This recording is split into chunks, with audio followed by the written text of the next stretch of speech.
The Final Four is supposed to be at a neutral site, but make no mistake, it is going to be a road game tomorrow for Michigan State. Nearly 30,000 fans showing up at Butler's practice this afternoon. That's about 4 times the amount that show up for an average Butler home game. When Tom Izzo met with the media this afternoon, the first thing he was asked was if that huge crowd could rattle his team.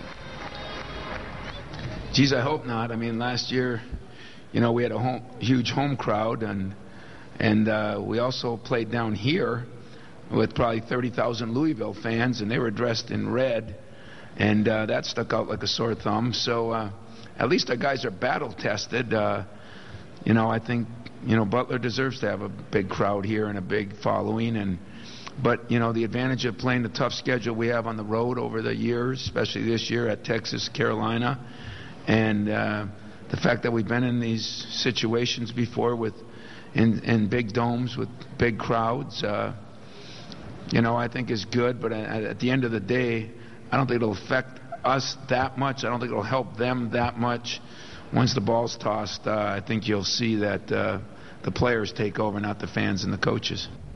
Now, while most people will be watching Michigan State's game tomorrow on television, those listening on the radio will hear former South Christian and Michigan State standout Matt Steginga providing analysis on the Spartan Radio Network. Jack Doles caught up with Matt earlier today. As a Spartan, Matt Steginga played in plenty of NCAA tournaments. As a color commentator for Michigan State, he is now in his second Final Four. We broke down the matchup between Michigan State and Butler. For a team like Butler, who's probably never played in front of a crowd this big, let alone practice in front of her, can this be pretty overwhelming?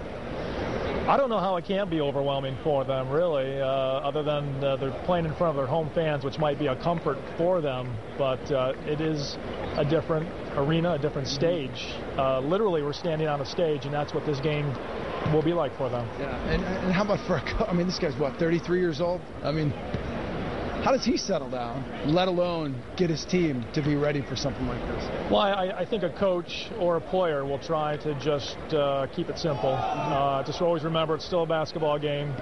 It shouldn't be any different once the game plays. And I think once the game starts, I think everybody will settle down. But it would be hard for him, being so young, Coach Stevens, to draw upon experience because he's only been a coach for a few years, and obviously the first time his team has been to the Final Four. What scares State about this team? What is it about this that maybe keeps Tom awake at night? They're just a fundamentally good basketball team.